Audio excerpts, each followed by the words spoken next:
selamat pagi Jogja. Balik lagi bareng aku di 99 poin sekian FM. Radio favorit kamu yang selalu nemenin dari pagi sampai malam. Buat kamu yang lagi di Jalan Malioboro, yang lagi sarapan di kos, atau yang lagi siap-siap berangkat kuliah. Semangat terus ya, semoga harinya lancar dan penuh hal baik. Seperti biasa, di jam segini aku bakal nemenin kamu nih dengan obrolan santai dan lagu-lagu yang lagi enak banget didengar minggu ini. Tapi sebelum aku puterin lagu berikutnya, aku mau ngobrol sedikit nih. Pernah gak sih kamu kepikiran media yang lagi kamu dengerin sekarang ini ternyata punya perjalanan panjang banget di Indonesia? Dari jadi penyampai kabar kemerdekaan, sampai sekarang kamu bisa akses lewat streaming di HP. Dan setelah ini, aku bakal puterin satu lagu spesial buat kamu semua yang lagi dengerin 99 poin sekian FM pagi ini.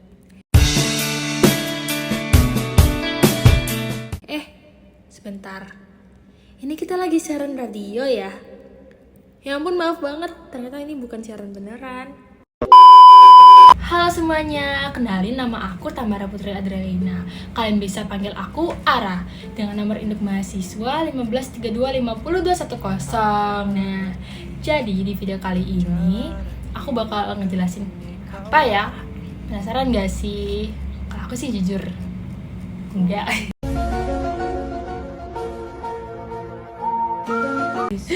Yaudahlah ya. Nah, sebelumnya aku mau nanya nih ke kalian pernah nggak sih kayak ngerasa kayak bingung gitu, kenapa ya media radio di Indonesia itu dulunya kecil banget sekarang jadi luas gitu, kayak gede banget gitu. Kalian penasaran nggak sih gimana perjalanannya, gimana perkembangannya? Ya nggak tahu, tanya yang mau tanya saya. Kalau aku sendiri sih jujur kayak kadang penasaran gitu, hebat banget kayak dari dulu yang kecil tiba-tiba jadi luas banget gitu. Nah, lanjut aja nih. Aku bakal menganalisis mana sih perkembangan radio di Indonesia itu. Oke, langsung aja kita lanjut daripada bertele-tele. Nah, di era sekarang kita bisa dengerin musik, podcast, berita, atau banyak yang bisa kita dapetin hanya dengan satu sentuhan di layar HP. Ada banyak banget platform digital yang menawarkan jasa cepat dan praktis. Contohnya tuh kayak Instagram, TikTok, YouTube, Spotify, dan lain-lain. Tapi, apa kita semua tahu kalau ada satu media yang nemenin Indonesia pada zaman dulu, sebelum adanya handphone? Nah, ya media itu adalah radio. Banyak orang mungkin menganggap radio itu media lama atau bahkan ketinggalan zaman. Padahal kalau kita lihat lebih dalam, radio itu punya perjalanan panjang banget dan peran yang sangat penting dalam sejarah Indonesia. Dari masa perjuangan kemerdekaan, masa Orde Baru, bahkan hingga era digital sekarang. Radio itu terus beradaptasi dan berkembang seiring berkembangnya zaman. Di video kali ini, aku bakal menganalisis perkembangan penyiaran radio di Indonesia, mulai dari faktor regulasi pemerintah, perkembangan teknologi, perubahan pola konsumsi masyarakat, hingga bagaimana radio beradaptasi di era digital. Jadi, apakah radio benar-benar sudah tergeser dengan media baru? Atau justru radio masih punya tempat dan potensi di masa depan? Jadi, yang pertama itu ada faktor-faktor yang mempengaruhi perkembangan radio.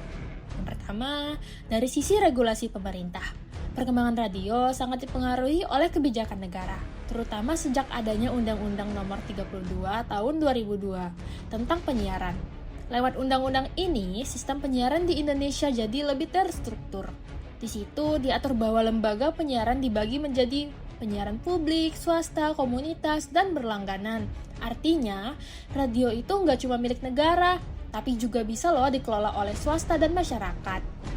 Salah satu contoh lembaga penyiaran publik adalah Radio Republik Indonesia atau bisa kita sebut RRI. Sejak masa awal kemerdekaan, RRI punya peran penting sebagai penyampai informasi nasional dan pemersatu masyarakat. Selanjutnya, yang kedua ada faktor teknologi.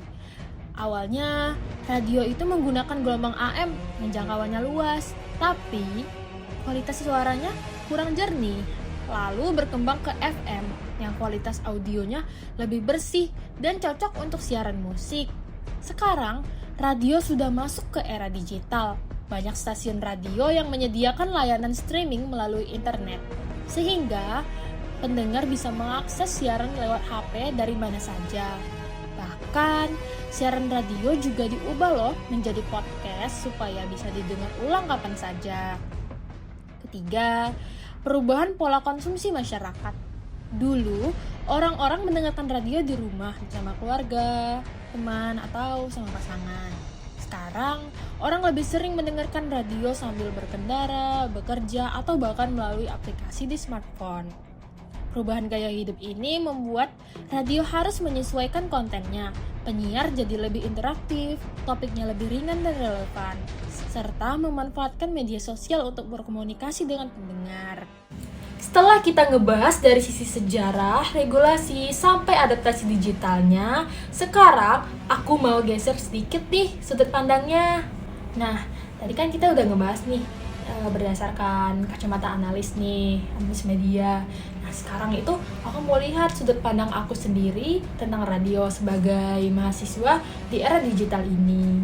Sebenarnya di era gempuran Spotify, YouTube, Instagram, TikTok, apa aku masih ngedengerin radio? Masih relevan gak sih radio sama kondisi aku yang sekarang? Selanjutnya, pengalaman pribadi aku tentang penggunaan media radio. Kalau tadi kita ngebahas tentang radio dari sisi sejarah dan perkembangan medianya, sekarang aku mau cerita dari sudut pandang aku sebagai mahasiswa di era digital ini. Jujur ya, aku sendiri nggak setiap hari tuh ngedengerin radio. Palingan kalau misalnya lagi di mobil, lagi di perjalanan, atau misalnya aku lagi bosen tuh sama playlist Spotify yang itu-itu aja, kayak nggak ada spontannya, cuman sekedar gitu doang, nggak ada yang berbeda gitu ya. Menurut aku, radio itu punya vibes yang beda banget dari podcast, lebih terasa hidup karena kita tahu siaran langsung dan terjadi secara spontan. Ada interaksi, ada spontanitas, dan itu nggak bisa sepenuhnya diganti sama playlist otomatis. Nah, selanjutnya itu ada relevansi radio di era digital. Kalau dibandingkan dengan TikTok, Spotify, YouTube, podcast, radio jelas mempunyai kekurangan dan kelebihan. Yang pertama kita bahas dulu kelebihan radio. Nah, radio itu sifatnya live dan real time. Nah, terus ada interaksi langsung antara penyiar dan pendengar.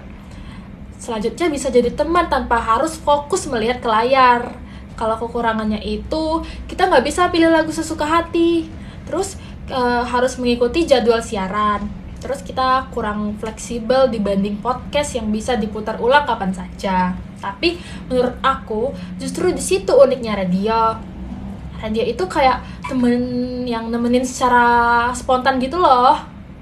Kita nggak tahu lagu apa yang bakal diputar, topik apa yang bakal dibahas, dan itu terjadi secara spontan dan bikin pengalaman kita mendengarin itu kayak natural gitu. Jadi, apakah radio masih relevan untuk kita dengarkan di era sekarang ini? Menurut aku masih, karena radio itu akan terus mengikuti perkembangan zaman. Yang ketiga, ada masa depan radio Indonesia. Kalau ditanya, apakah radio akan mati, bertahan, atau berevolusi? Menurut aku, radio itu nggak akan mati, karena radio mungkin nggak lagi jadi media paling dominan, tapi dia akan terus berevolusi, dia akan mengikuti perkembangan zaman. Contohnya, sekarang banyak radio yang punya streaming online, terus podcast, bahkan konten video di media sosial. Menurut aku, masa depan radio itu ada di kemampuan mereka beradaptasi. Selama radio bisa memahami kebutuhan generasi sekarang, dan tetap menjaga identitasnya, radio masih punya potensi tuh untuk berkembang. Karena pada akhirnya manusia tetap butuh suara, tetap butuh cerita, tetap butuh pendengar. Dan radio adalah media yang paling sederhana tapi paling dekat dengan pendengarnya. Jadi, dari analis dan pendapat pribadiku, aku ngelihat kalau radio itu bukan media yang ketinggalan zaman tuh. Tapi radio itu hanya berubah bentuk mengikuti perkembangan teknologi dan gaya hidup bermasyarakat. Nah, dan mungkin tanpa kita sadari, radio masih terus hidup di sekitar kita. Terima kasih yang sudah menyimak video ini. Maaf ya kalau misalnya ada kesalahan kata, karena ya aku juga manusia gitu. Oke, Sekian, terima kasih yang sudah mendengarkan. Bye.